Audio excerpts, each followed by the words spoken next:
In this lesson, we'll take a look at how to perform a basic recording setup when using Adobe Audition in the sound studios. If you're working on a pre-existing project that's been created at home or another workstation, as we've already mentioned, we recommend that you copy your data into the student temporary folder onto the Mac before you begin recording or editing. And then once you're done, save your work, close your projects, and then copy everything back to your data storage device. Once you're logged into the Mac, launch Audition from the dock. If you see any notifications asking if Audition can access the microphone, click OK, and then sign in as normal using your staff or student email address. Feel free to close any Adobe video tutorials that you might see. Click on the Adobe Audition menu at the top of the screen and go to Preferences, then Audio Hardware. Make sure that the default input and default output devices are set to Focusrite Thunderbolt, which is the Red 4 Pre audio interface that we've discussed earlier.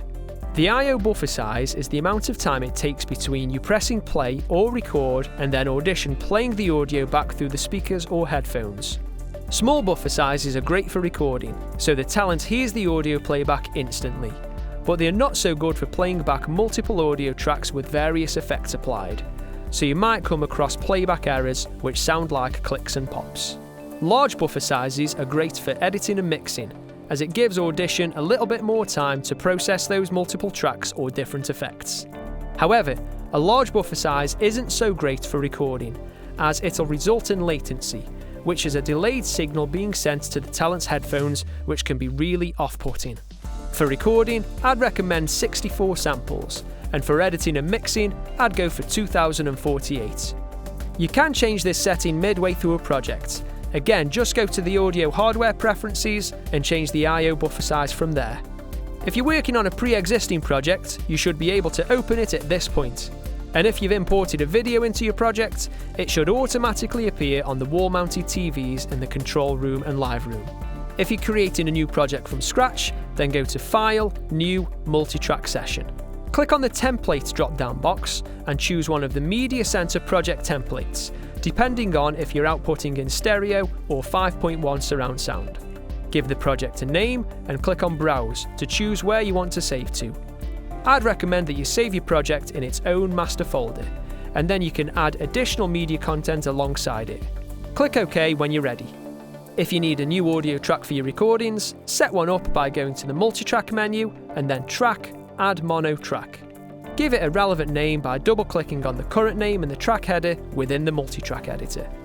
Just below the track name, make sure that you've got the correct input device selected for the track. So click on its input, choose Default Stereo Input, Mono, and then select either Focusrite Thunderbolt Input 1, 2, 3, or 4, depending on which XLR input you connected the mic to on the wall box in the live room. You can repeat this process if you're using more than one recording track, when you've got multiple mics in the live room, so just choose the relevant input device for each track. Click on the track's Arm for Record button, so that it's armed and ready for recording, and then press the Monitor Input button. Assuming your speaker volume is up, you should start to hear the audio signal from the mic in the live room. Now's the time to perform a signal check. Use the talkback box to communicate with the talent and ask them to speak into the mic, the same way that they would during an actual take. Go back to the Red 4 Pre and select the relevant input from the Input Select buttons, then adjust the encoder to set the signal level just like we discussed earlier. When you're ready, click on the Record button in the Transport toolbar, and then Audition starts recording.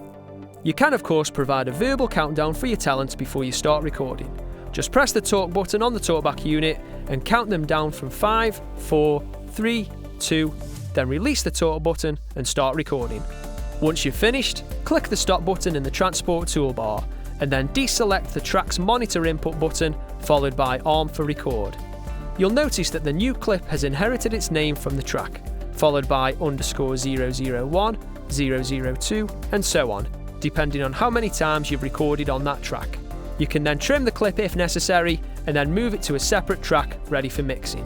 Don't forget to keep saving your project on a regular basis.